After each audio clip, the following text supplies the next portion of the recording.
Scenes of chaos on Clapham Common in South London on Saturday evening. Thousands had gathered for a vigil to honour a 33-year-old woman, Sarah Everard, last seen nearby on March the 3rd. She was found dead a week later.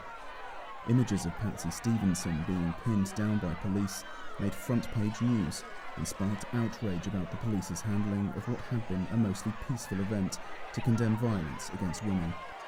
At one point, I saw the women next to me. There was a police sort of put his arm around her throat and was trying to pull her backwards. So we were very scared about what was going to happen. The head of London's Metropolitan Police Service has refused calls to step down, saying her officers had no choice but to enforce coronavirus restrictions. Unfortunately, later on, we had a really big crowd that gathered, lots of speeches, and quite rightly, as far as I can see, my team felt this is now an unlawful gathering, which poses a considerable risk to people's health, according to the regulations.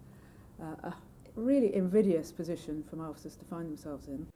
The Mayor of London says the police's actions were unacceptable, but Cressida Dick retains the confidence of the Prime Minister and the Interior Minister, who have launched an independent inquiry. I was very concerned about the images that I saw, and so yesterday morning I talked to Cressida Dick, the Commissioner of the Metropolis, and we agreed that we'd look at it, and the Home Secretary has now commissioned Tom Windsor, the HMIC, the Inspector of Constabulary, to look at exactly what happened in that vigil, because I think a lot of people were concerned about that. Boris Johnson also chaired a meeting of his Crime and Justice Task Force to discuss measures to make Britain's streets safer for women and girls. Lawmakers are now debating a new police crime sentencing and courts bill in Parliament. This would give authorities greater powers to crack down on protests, and the opposition Labour Party is opposing it.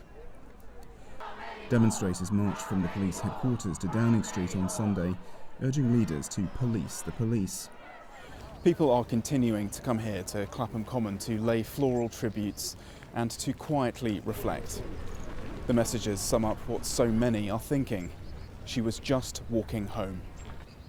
And that's why the alleged abduction and murder of one young woman walking home alone in the capital has ignited a national rallying cry demanding change and safety.